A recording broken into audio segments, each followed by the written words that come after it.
meetups. And we are planning to actually raise more awareness around the high-performance computing for startups, SMEs, scale-ups, but also corporates at the same time. So today's session is going to be about more applications in the epilepsy field, but also about the energy compute and how much energy the simulations are taking on supercomputer. For this, I would like to first introduce the lead of EuroCC Netherlands, Carlos Teijeiro Barjas, who's going to give us a short introduction about what EuroCC is and what can do for startups, for companies in general, but also for academia and government.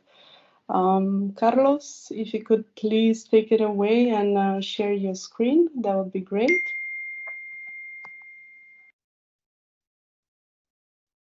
Yes, so I think that my screen is now shared. Thank you very much for the introduction, Andrea, and welcome everybody to this session, which is intended to be a bit of interaction and, well, motivation for the use of, in general, advanced computing, particular high-performance computing. But, well, with this, my intention is also to give an idea about the collaboration that promotes the use of HPC in Europe for academic users, for industrial users, public institutions, and, well, so to say, everybody that is interested in using these large computing systems. So this is the project EuroCC2, the National Competence Centers, and I'm going to speak on behalf of the National Competence Center of the Netherlands, which is the organizer of this event today. So yeah, I would just start with this agenda. Of course, this is my welcome message, so to say, very shortly. And later we are going to have the talks of Professor Gábor Závodszky from the University of Amsterdam. He's a researcher in computational biomedicine, but also an important user of high-performance computing facilities in the Netherlands. So he will give some good ideas about the use of in this type of systems in his perspective of academia. And later we are going to have Dr. Marijn Martens from Synaptica BV, which is a company in the Netherlands that is doing some very interesting work. You're going to discover this later on in his presentation. And he's also interested in working with large computing systems to offload some of the general computing that they are doing to larger facilities. I prefer that he gives you all the details on the topics and even so that you get some idea about what is possible to work with large computing systems. So, well, this is my message, and I would like to introduce not just myself. I mean, I may be just having my own picture, but I prefer to show all together with my colleagues that are also here in the call, most of them. I am the coordinator of the National Competence Center of the Netherlands, but I wouldn't be able to do all the work alone, of course. And my deputy work leader, Clicia Pinto, is a fantastic help to organize and coordinate the different activities of the project. Thank you, Clicia. Then Xavier is our coordinator for development of training activities. So he's the one that is able to scout the different needs from different researchers and industry to understand what is possible to work with in terms of training and what are the interesting courses and activities that we can organize. And in this slide, we have mostly our coordinators from industry and communication. Andrea, definitely the organizer of this, main organizer of this session, and a great asset for interaction with industry. And also our expert in the Dutch landscape, also for industry interaction, Eric that is also doing a great work in understanding what is the scope and the needs of industry in the Netherlands. And of course, last but not least, Danique Afting, our expert in communication that is managing all the possible networks and outreach for the system, for the NCC. So this is an example of a typical national competence center that you can find in every country in Europe. You can imagine that EuroCC Netherlands is the reference center where we try to steer a bit the use of high-performance computing in different parts in the Netherlands. So in academia, public institutions, and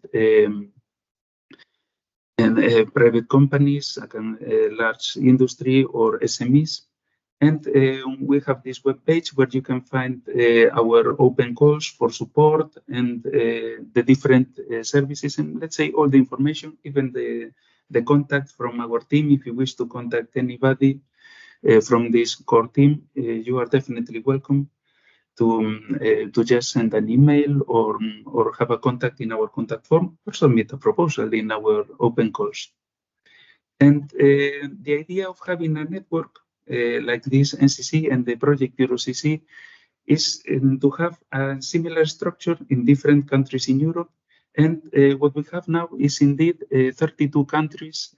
All of these that you see in this image with the NCC mark have a national competence center, and wherever you come from in a given country, you are able to access the national competence center in those countries, and you can find a similar structure like we are having right now. So you are able to access different services and understanding what are the possibilities of high-performance computing in your country, get to know better the landscape of the different places, and in the end, well, be welcome to learn more, share knowledge, and understand the possibilities of this project, and well, the benefits that the project can give to your case. When coming to compute in high-performance computing facilities, in particular in the Netherlands, we try to keep a balanced pyramid on what is the different parts of the, let's say, of the systems that you can access.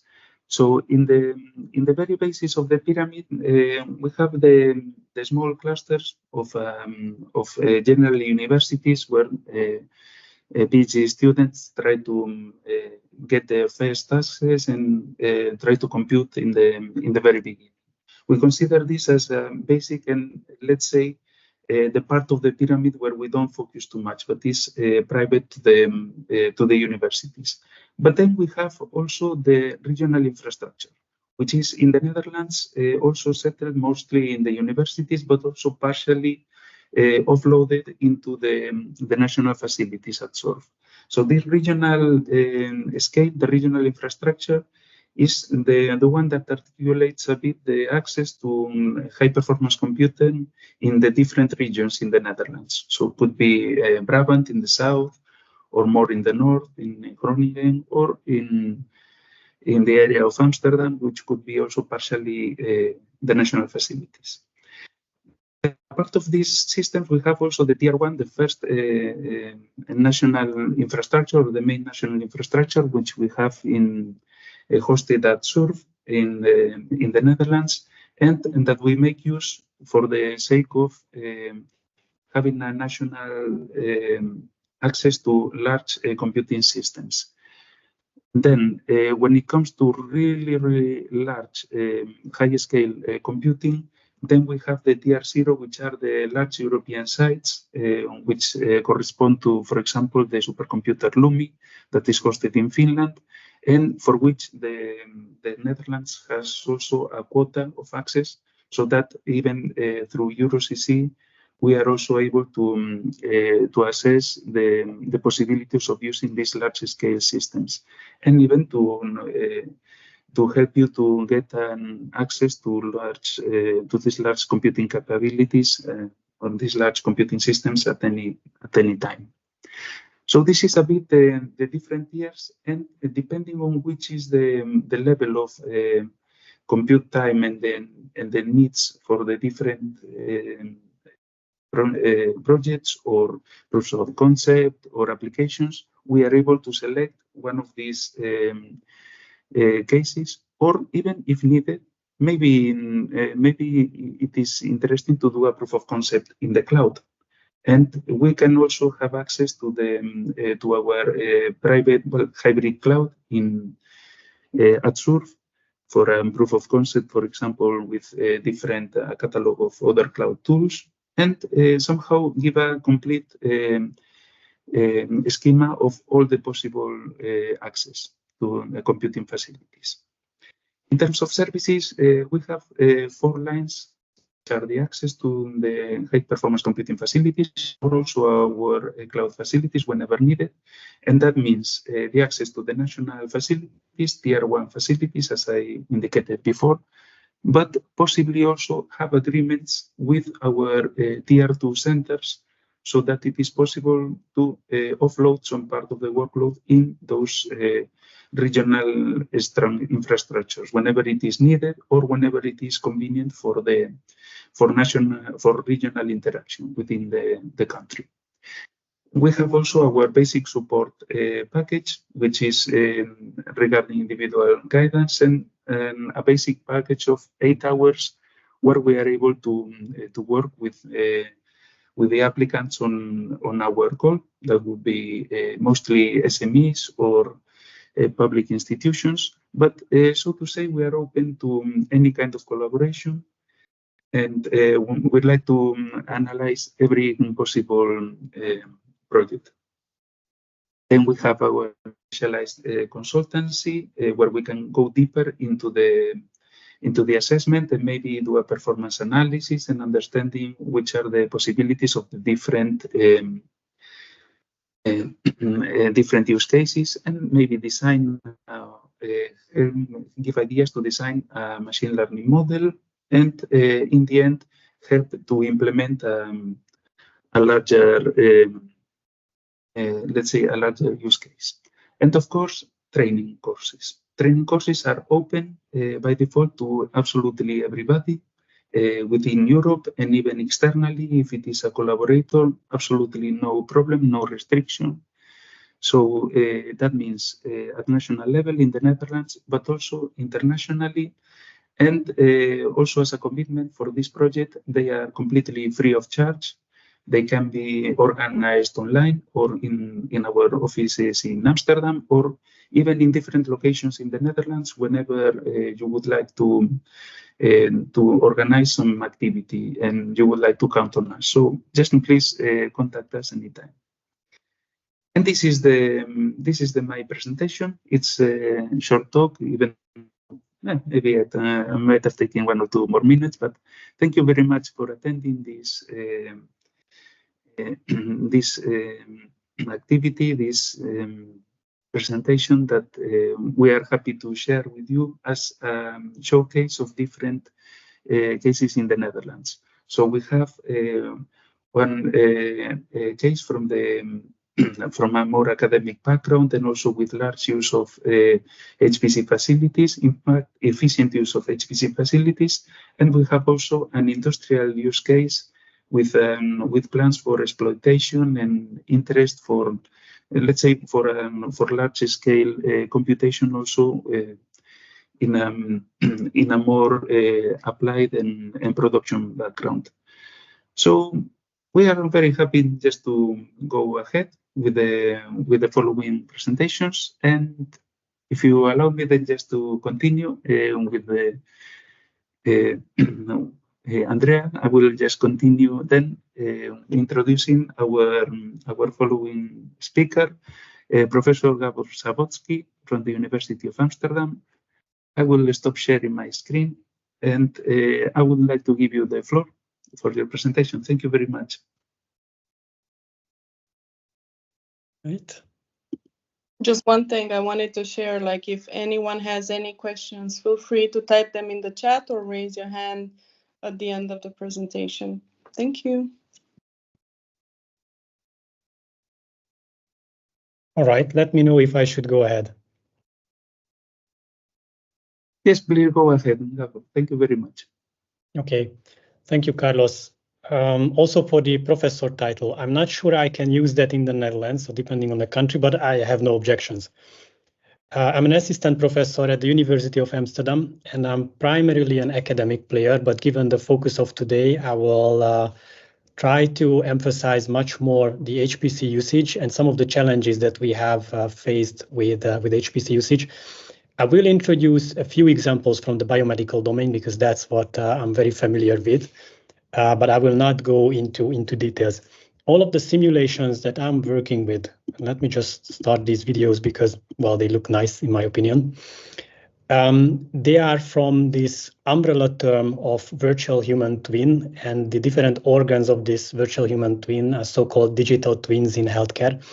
The videos that you see on screen at the moment, the peculiarity about them is that they are all scientifically accurate. So it's not just an exercise in Blender, though some of them were rendered in Blender, but the underlying data is accurate and validated. This is where most of our work is focused, and these particular videos came out of the recently finished CombBiomed project, so it's a larger European collaboration. One question that comes up, at least I think it comes up quickly, is why are we doing this? And just very quickly about the motivation. All of the works that we are doing, they are meant for clinical end use. So the overall target is that we create various softwares that are either used in treatment planning or some design phase of a medical device, but at the end of the day, they reach a clinical usage. And we do have various techniques already to push towards regulatory processes like animal testing, bench testing, clinical trials. And the new kid on the block is digital evidence, which is technically this last column. And the question there can be, okay, why do we need another column here? Because if you look at this color chart where green are things we are happy with, most of the fields are covered with the already existing testing scenarios. However, there is a significant difference somewhere down here, and I'm not sure if my cursor is visible, but hopefully. The cost and also the time can be very strongly reduced by computational techniques. It's also a hope that we will increasingly replace animal studies, which of course is a good thing. It's not really on the horizon to replace clinical trials per se, but reducing the cohorts of clinical trials and then complementing them with computational techniques and virtual cohorts. That is something that we are looking for. And just to quickly give you examples, what does that mean? What kind of software we develop? One example here is a treatment planning software, which is aimed for stroke prevention, basically. You can see a patient vessel here with this kind of a bulging out. It's called an aneurysm. It's not a healthy situation. If this bulging region of the vessel ruptures, that will lead to brain hemorrhage, which is a devastating state. There are multiple treatment modalities that can be used for this. And one software we are developing is about when we would deploy different types of these medical devices, how would they perform in a given patient? So the geometry and some of the boundary conditions come from measurements from the patient. And the software helps to choose, for the clinical practitioner, of course, the best treatment available for that specific patient.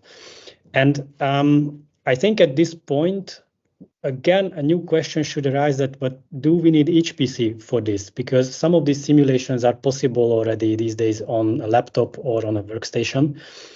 The tricky part is that these simulations are deterministic, right? So with one input, they give one output. And there is no such thing as a single blood pressure for a patient, depending on whether that patient is sitting or standing or came up with an elevator or on the stairs.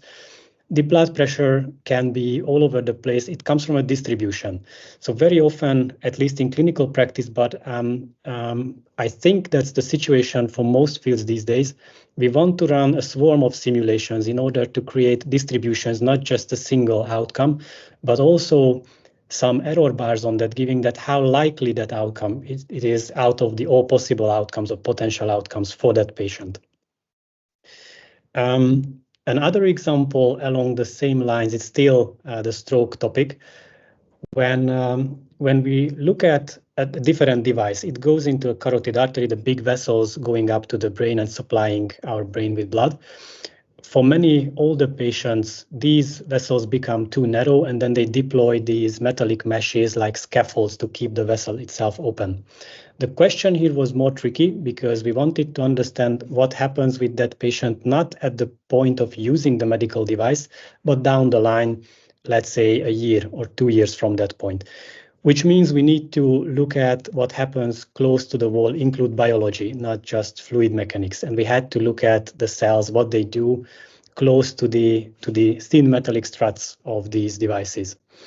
We compared 2 different devices, and it's just an interesting, at least for me, it's interesting outcome that they are really different on the long term. On the short term at the deployment, they perform similarly, but one column is one of the devices, and you can see this nice recirculation along the vessel wall, which keeps cells moving, while with the other device, we have these relatively large deposition zones where things can start to grow, and that's not really healthy on the long term. So these are predictions we can do in a computer. This is really an HPC application. At this point, these cells are very accurately computed. These are large-scale simulations, but this can be used to design better medical devices or evaluate existing ones, how they will perform in the long run. Still, stroke, it's another question. What happens when that patient eventually is suffering stroke? How is the outcome going to look like? Here we are simulating a blood clot in the right middle cerebral artery. It's one of the large vessels leading to the brain. And we are looking at what part of the brain will not get sufficient amount of blood and subsequently oxygen and nutrition. 2 patients are compared here. The top row is a patient with fewer vessels. There are not a lot of loops and redundancy in the circulation. And what you can see is that a significant part of the right side of the brain suffers. It's basically tissue death because of the lack of oxygen.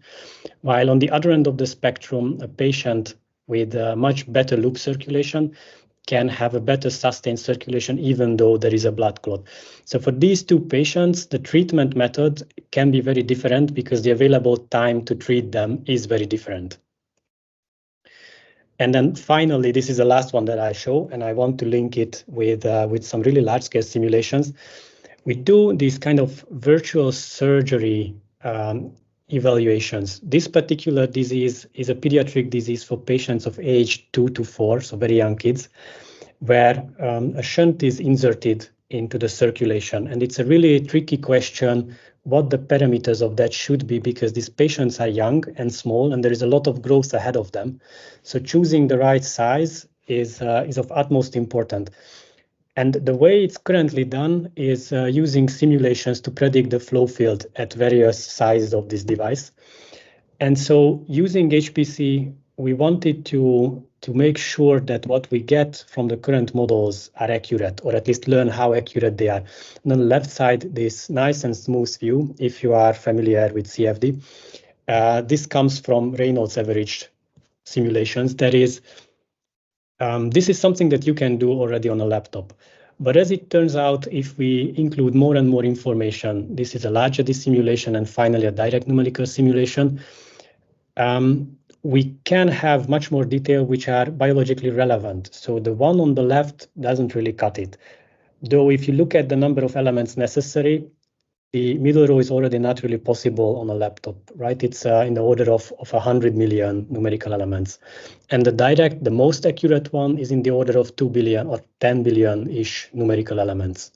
This is definitely an HPC application. We typically collect experience for this from these machines, primarily, of course, Snellius, but also a bit from Archer 2 in the UK and then SuperMOOC from Germany. What are the things we run into most often? This is irrespective of the application domain. I would say that we are in the pre-exascale in the European Union at the moment. We are inching towards the exascale regime, but we are not there yet.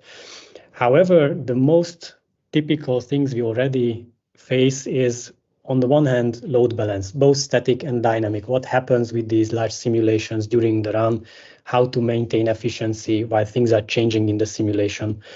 But also energy efficiency. I will show in a moment some estimation on how costly these simulations can be in terms of energy. Then resilience of computing, as you can imagine, if you are running on 10 cores and something goes wrong, that's an easier situation than if you run on hundreds of thousands of cores and one of them runs into trouble. And also management of complex workflows, but let me go into that a bit later.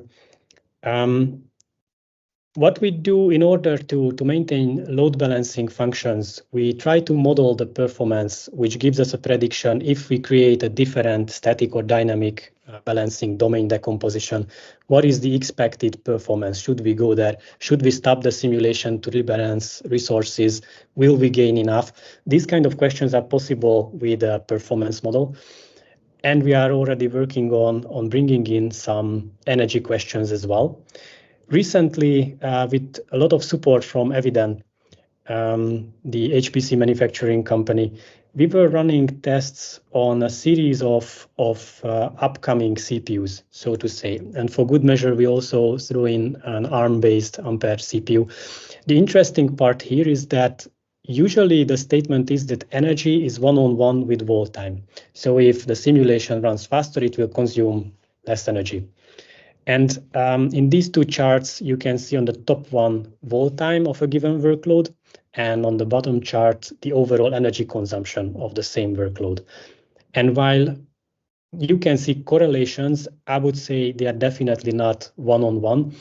A very quick comment, this ARM CPU is not performing very well, either in time or in energy consumption. And the reason for that, as it turns out, is the caching mechanism. With the other CPUs, both AMD and Intel, the L1 cache hit is out the roof. It's 90+%, so almost always hitting cache. With the ARM CPUs at the moment, that's not the case. But I was told that that's just with the current generation of ARM CPUs, the next generation is going to be better. In terms of energy, what the simulations consume, well, the largest one we did was around 300,000 cores or so, with still a decent efficiency maintained. One thing we run into, and probably that's something that happens in most centers, so it's not particular to the Netherlands or to Germany. The current I/O system cannot keep up with the really largest simulations that we have. So the I/O computational cost has a big jump around 100,000 cores. It's simply the point where we saturated the I/O system and it can't keep up anymore with saving the amount of data that the computations produce. All of this, of course, result in a complete energy cost. It's not just the computation, I/O computation, all the parts. We measured the overall energy costs of these big simulations and then made some back-of-the-envelope prediction what it means for the future when we want to say we're going towards exascale. And what happens is that, well, on a log-log plot, they line up reasonably nicely, right? So we took the effort to put in some line fitting and use that for extrapolation. The red line here is 1 million cores. That's what I would call the entry level of exascale. And on the other axis, you can see the estimated cost of a complete simulation as we go up in scale. And this is something that usually surprises people, that on exascale, a full simulation cost can run into the order of hundreds of thousands of euros when we pay for energy.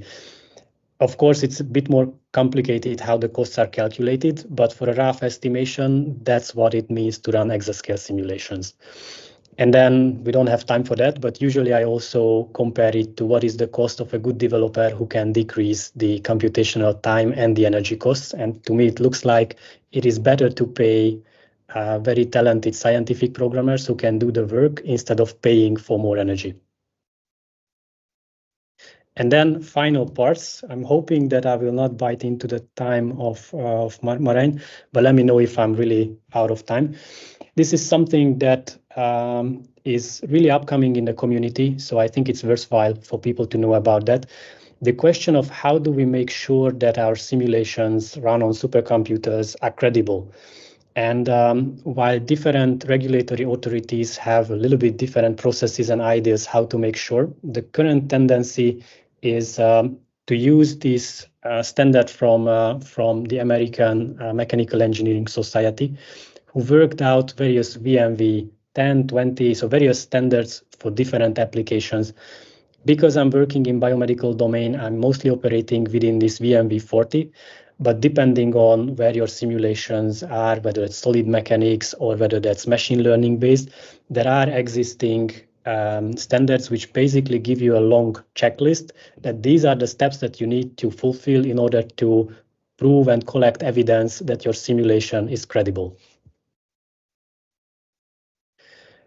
And quickly, just to mention 2 steps out of it, because I think this is something that applies to almost every simulations we run these days. A thorough sensitivity analysis, because our simulations contain more and more parameters, and it's paramount to understand how the simulation behaves in terms of those parameters. Which one is the most sensitive that we need to get really accurate? Which are the ones that are not that sensitive for, and then maybe those can tolerate a bit more error. And once we have that, it's also important to acknowledge that the parameters going in the simulation are usually not just simple numbers, but are distributions. For me, blood pressure measurement, again, from a patient contains all kinds of errors from the device they use to actually measure it, from the situation, from the temperature of the room and humidity and whatnot.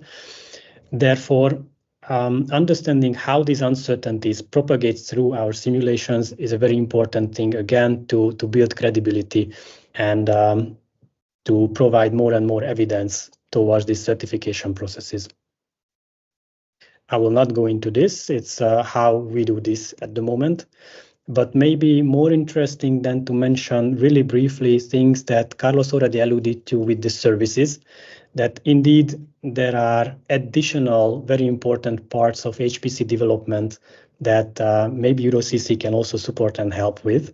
One of them is developing user-facing resources. Over the years, we found it to be really important to have, of course, good coding quality standards, but also have deployment systems, high quality documentation. It's important for the continuity within the team, but also for external users for the uptake of these codes. Also mentioned there the visualization, high performance visualization that can become really important. And it's absolutely a non-trivial thing for large data sets. On this right side, I think this is a video that's not playing for some reason, but anyways, it's just this box being rotated. It's from Paul Mellis, I think, from SURF from a couple of years ago, where he used, I think, 128 different nodes to visualize this huge data set, which is not necessarily a trivial exercise either. And finally, mentioning that all this does not happen in vacuum. With these applications, we are working together with various European communities. These are just the biomedical related ones. Of course, there are much more out there. But for the Netherlands, last words here. We do have this slowly moving Dutch HPC coalition, which is forming. It's still alive and well. We are taking steps a bit slowly, but there is a good reason for that. Nevertheless, mentioning the history there, we have had a few meetings so far, including a public meeting that I think was really successful, hosted by SURF at this Advanced Compute User Day. We are thinking about the next installment as well. Depending on some discussions, maybe that could happen again as part of the next installment of this event as some sort of a satellite. If you are interested, please reach out to me directly by email, for instance. The goals, what we want to achieve with this Dutch HPC coalition is to create a more uniform HPC community in the Netherlands, facilitate collaboration, and also facilitate interaction between the different stakeholders from academia and also from SMEs and other industrial partners. And with that, I would like to thank for the attention, and I give the word back, kind of sort of on time. Thank you so much, Gábor. Carlos, do you want to address the question from Klicia, please?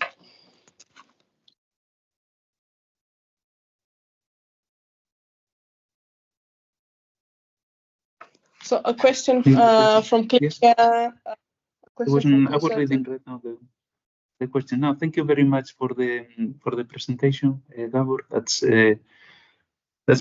very, very important to show even the blooming community of HPC in the Netherlands. So that's essentially the point. I don't know if you would like to comment, because I see the question of Alicia is mostly addressed with you in that part. So I see one question on one resource do I find most difficult to obtain, right? And in the Netherlands, I think it's human resources by far. The first 5 places is that, and then maybe afterwards HPC computing resources. But that is there are so many different ways to obtain core hours, both for academy. I think it's even easier, but also for SMEs there are many channels to do that. So in that sense, I think the Netherlands is in a really good situation. If you can obtain human resources, then you're good. Yeah, I mean, this is also one of our things. I can also comment for a project and even for a supercomputing center is also one key asset to have a good set of people behind that is able to work together. And yeah, the access to computing resources is also that for industries is kind of more difficult for an open access, so to say. But well, that's also one of the points that we try to address with EuroCC, that at least there is one step when a researcher tries to also go for a more industrial job, that they are also not in the open wilderness, but just of the market, so to say, but just try to help a bit and be after that, and making sure that they can get a good transfer of knowledge to make the ideas bloom, so to say. So well, now thank you very much again. And are there more questions? I don't see anything. So I think it would be the time to introduce the new the follow-up presentation by Marijn Martens from Synaptica. Marijn, hello.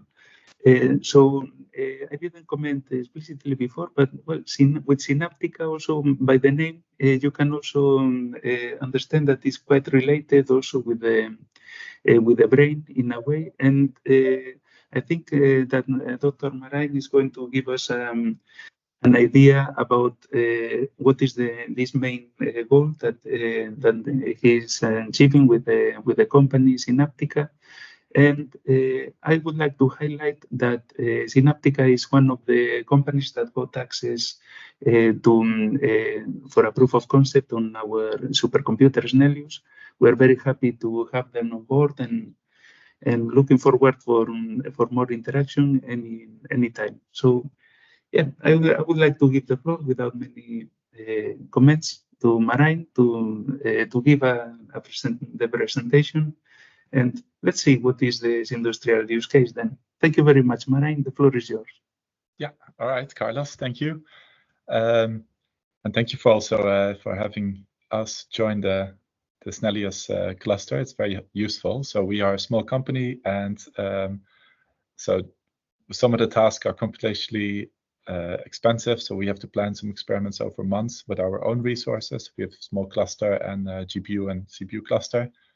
But we have to carefully plan our projects because they're quite, computationally expensive. And so the Snellius cluster helps with speeding up some of these parts. So I'll give a presentation on what we're doing. I'll give a little bit of a biological background. I think it's useful to understand what we're doing, and then show how we're going to clinically apply this. So what our goal is to predict the functional consequences of genetic variants in channelopathy-related ion channels.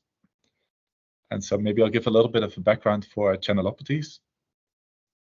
So channelopathies are diseases that are caused by mutations in ion channels, and ion channels are important For example, in the brain cell, you have the axon and you need to conduct the electrical current, and therefore you need the opening and closing of these ion channels, and then you get the current flowing through the cells.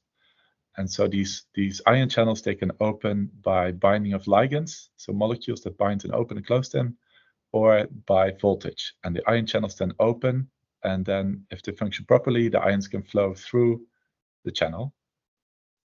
And usually this works, but you can have mutations that affect how the ions flow through the channels. So they can open slower or have a too large opening. In that case, they work too well. So then you have a gain of function, or you can have a loss of function. And that can have clinical effects. So this is all the ion channel genes that are in our body. And so we focus mostly on the brain. So these are the genes that code for these brain-related ion channels. And we focus particularly on epilepsy. Just a short background, so epilepsy is very common. 1 in 100 people develop epilepsy, and there's a genetic background. And it's very difficult to establish the cause because there's a lot of subtypes, and then choosing the right medication. So that's still an open question. For 2/3 of the patients, eventually they find the right medication, but 1/3 does not respond still to any medication. Just a bit background for the genetic testing. It does occur already. So 5 to 25% of all patients are genetically screened, depending on which hospital you look at. And in 10 to 50% roughly, they find a pathogenic variant that they can then use to guide their treatment planning. So in half of the cases, this actually affects how the patient is treated, and the outcomes are very positive. So it is useful to genetically screen and then apply the treatment accordingly.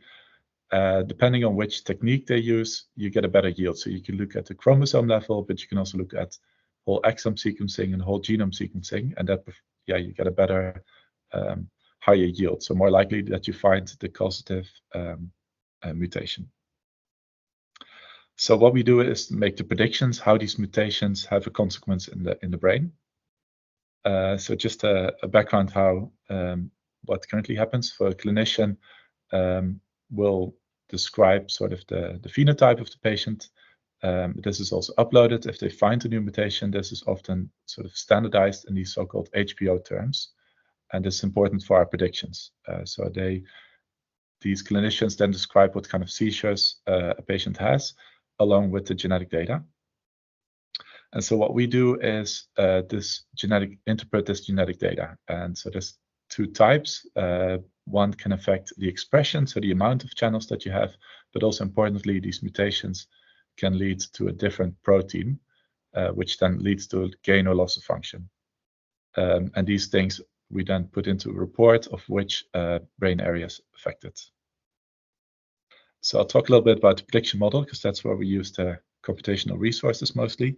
So we generated a database of all these mutations alongside with the genes where they're in and whether it's a gain or loss of function. So these mutations can be measured in an electrophysiology setup, and you can show if the channel works more or less than a normal channel. And this is then published, and we collected this data and put it in a database to train our model. And from each mutation, we can derive features. So this can be 2D sequence features, so biophysical changes. So maybe a genetic change leads to a different biophysical property, like more electrical charge or hydrophobic changes, or just the size change of the amino acid. We also have these phenotype terms. They're not always uploaded, but often the doctors do upload the corresponding phenotype, and these are very important for our predictions. And then we have another feature. I blocked it out since it's a public thing, and we're still working on this, that we use for our predictions. And I'll talk about what we're still in progress are the more structural and dynamic features. I'll show a little bit more later. So these features go into our model, and then if you have a new unknown genetic variant, we can predict whether it's a gain or loss of function. So first, if it's pathogenic or not, so if it's likely disease causative. For that, we use alpha missense, which is a Google prediction tool. And then if it's pathogenic, we use our tool to show if it's gain or loss of function, which is important for what kind of medication you need to use. So quickly on these on this model, so we have also scientific groups working on this, so they build their own databases. So here you see the number of variants that are in the database, and then the quality of the prediction model. So the ROC curve is a measure of how accurate it is. And so we have our own model now, so we largely expanded this database, all the variants, but also the variants with the phenotypes, where you have the doctors also describing what kind of features they have, plus our extra feature, which I blocked out here. And this works really well. So we can get very high accuracy for the prediction of these functional consequences. So quickly, the basic features that we get, these biophysical properties. So we get all these properties from these databases, which we now completed. But also now we're working on these 3D structures. So what we do is we get from these 3,000 mutated proteins, we fold the 3D structure. And so we get, so we use AlphaFold, which is a DeepMind protein folding tool. And so we can get the 3D structures of the mutated proteins and derive features from that. And so you can look at, for example, the pore, so the pore where the ion needs to pass, size changes, hydrophobic changes. So we're now halfway of the, so 1,500, around 1,500 of the structures we now folded. We can do around 500 a month now. So that is one part that we want to add to our prediction model once complete. And something else we're doing also to predict the functional consequences is using these 3D folded proteins for molecular dynamic simulations. So here you can see the protein from the top, and we place ions in the middle in the pore here, you can see them. And then we can apply a force to push the ions through the channel. And so this force, we can measure what kind of force is needed to push the ion through. So here you see the protein with ions below and above the membrane. We left the membrane out visually here, but there's a membrane around it. Maybe here some videos. You can see here, this is the membrane as well. So then we can apply force to push these ions through. So this happened also in the literature. So for example, this paper, they studied 2 variants and they looked at the energy needed to push it through the ion channel here. And you can see that these mutations cause differences in the force that's needed, or the energy that is needed to push the ion through. And these features we can use in our prediction model. So this is only done for 2 proteins, a lot of manual work. So we now automated this process, and we want to do this for all 3,000 mutated proteins, but that's very computationally expensive. So we can only do this at a small scale currently. So that is what we use for our prediction model, and showing what a mutation is a gain or loss of function. We also do a reporting, but I think it's too much to go into it now. So where are these mutated proteins important in the brain?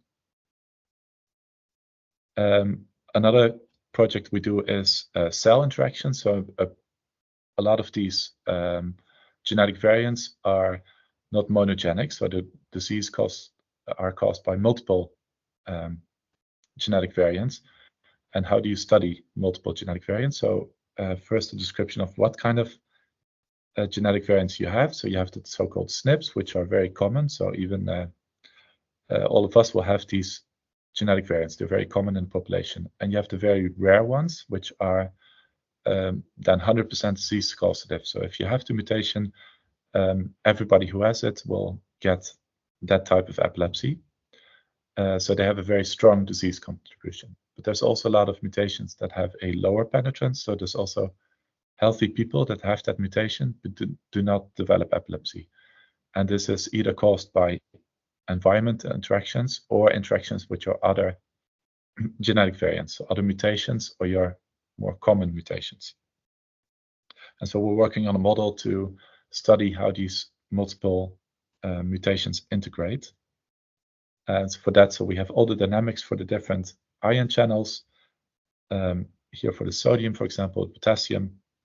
and we have a computational model that using the expression profiles of these ion channels, we can study the impact of multiple mutations in the same cell. But that's also a lot of details, so I won't go into that. So how do we bring this to the clinic? We're currently doing a clinical study for a family where six siblings with 4 siblings that have epilepsy. So we collected the whole genome data from these families, and we're now studying the genetic variants and applying our models to that. And so this is the team that's working together. So we work all the way from collecting the saliva and doing genetic analysis to making the predictions of the consequences. And so how do we we have a collaboration now with a diagnostic center, and so they will handle all the patient data. So either blood or saliva will come in, and then genetic variants are screened by genome scan in Leiden, and we do the genomic analysis with our predictions, and this will then go back to the clinician. So we're not handling any patient data ourselves, but performing the analysis in collaboration with the diagnostic center in Limburg, the Netherlands. So yeah, we're in Nijmegen. This is our team. We're a collection of AI, physics, and biology background. And so yeah, it's a nice group because we're all kind of working on the same end goal, but at different stages. And so we have limited resources currently. So a lot of the projects we have to share the resources that we have. So we're happy that we can join the EuroCC for extra computational resources. So that was a quick overview of what we're doing and how we deploy these high performance resources. And actually, because as a startup, you have limited resources, you have to plan your projects carefully. But yeah, it's great that there's these initiatives where we can use these public resources also. I hope that was clear. There was a lot of biological information maybe for you. Yeah, it was great. Thank you so much, Marijn. Yeah. Maybe Carlos would like, I don't know if there are any questions in the chat. Let's see. Or someone is typing, or if you want to raise your hand and just pose the question, that would be great. Okay, question from Clicia. For the experiments you have done so far, what is the performance of those computational biology procedures on an HPC system? Okay, so we have the local GPUs. We have the high-end consumer GPUs, so the 4090.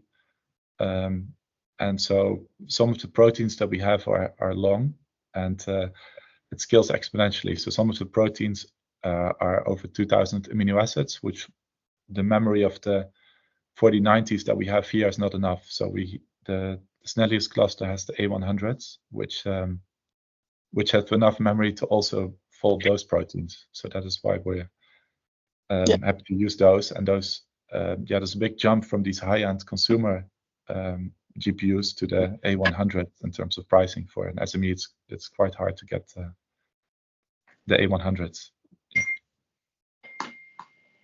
All right.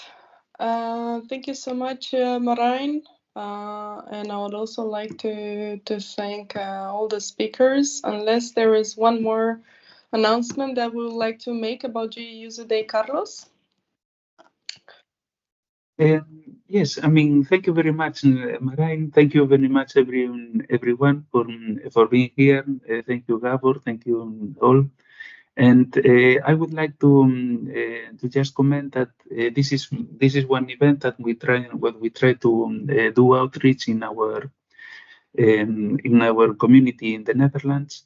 And in particular, I could see that there is already some comment in the chat about the Advanced Computing User Day, which is a major event that we are going to organize also with the communities in the Netherlands about the usage of large-scale computing systems and well, where you can meet different different users of the facilities at source, but also large users of HPC facilities worldwide in the Netherlands. And it's a good moment to have interaction and to understand which are these different use cases, not just only academic, but also industrial and with an application in the future, let's say, to a more commercial side.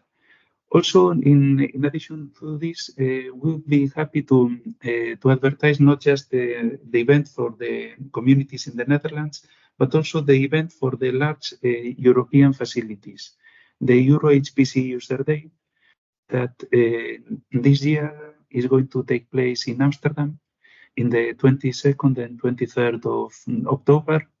So in that on that dates, you are very welcome to come to Amsterdam and to get to know the largest users of the facilities of the HPC facilities in Europe. So the people that are accessing Lumi, Leonardo, and many other systems in pre-scale systems and the largest facilities in Europe. So this is already a good moment, not just even to get to know a bit of the Dutch landscape, but also the larger European users. So yeah, this is I would say the main announcements that are important. And of course, in the same way that Synaptica has taken advantage of the use of our open call for access on our services in the HPC machines in the Netherlands, and also access to the consultancy via EuroCC, then you are already very welcome. If you are an SME, if you would like to have a project or try out the national facilities of the Netherlands, or just try out an HPC system, you are very welcome to submit a proposal and be able to use the systems and understand what is possible to do with HPC. Even if you don't know it, we are also here to help, and we can always guide in the process. So we are very happy to listen to potential use cases. And of course, a part of using the systems and everything and the open call, you have also access to training regularly. So at any time, you are very, very welcome to participate in our training courses that are also given for free and open for the community. So well, plenty of things that we are doing on behalf of this European collaboration, this EuroCC. So yeah, thank you very much, everyone. Great. And yes, I think this is all. Thank you so much, everyone, for attending. If you have any questions, you know where to find us. And have a great day, and let's keep in touch.